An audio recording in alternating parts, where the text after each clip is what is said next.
Assalamualaikum warahmatullahi wabarakatuh. Perkenalkan, nama saya Inayatul Maula, mahasiswi S1 PGSD kelas 2B. Di sini saya akan membuat video tentang teori humanistik yang dosen pembimbingnya Pak Sunanto. Teori belajar humanistik adalah teori yang menyatakan bahwa manusia berhak mengenali dirinya sendiri sebagai langkah untuk belajar, sehingga diharapkan mampu mencapai aktualisasi diri. Tujuan teori belajar humanistik yaitu untuk membuat seseorang menjadi lebih manusiawi dan peka terhadap lingkungan sekitar, serta mampu memahami diri sendiri untuk mencapai aktualisasi diri. Dan di sini ada ciri-ciri teori belajar humanistik, yaitu satu, lebih memfokuskan pada proses belajar itu sendiri dan bagaimana seseorang dapat mengeksplorasi dirinya sendiri dalam proses tersebut.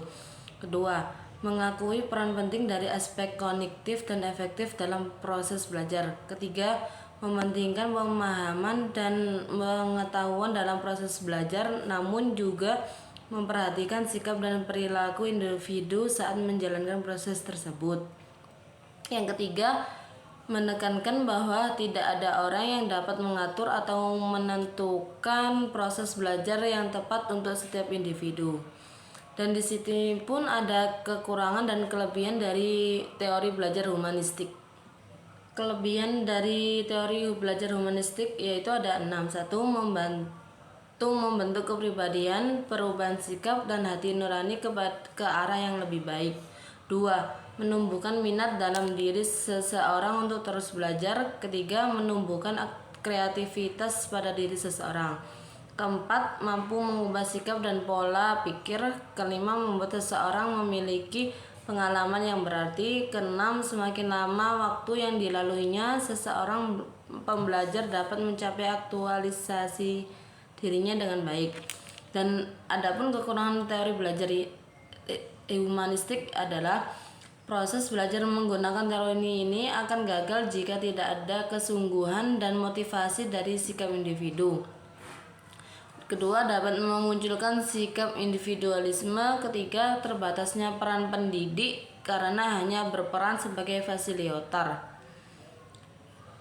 Keempat, munculnya kesenjangan antar individu apabila beberapa individu tidak mampu atau kesulitan dalam mengenali potensi dirinya. Kelima, tidak cocok untuk dijadikan sebagai metode pembelajarannya yang praktis. Keenam, pendidik tidak boleh lelah dalam memotivasi muridnya karena pendidik menjadi motivasi dari luar diri individu para siswi. Dan yang terakhir, contoh penerapan teori humanistik. Jadi peserta didik perlu dihindarkan dari tekanan pada lingkungan sehingga mereka merasa aman untuk belajar lebih mudah dan bermakna. Itu contoh penerapannya teori humanistik.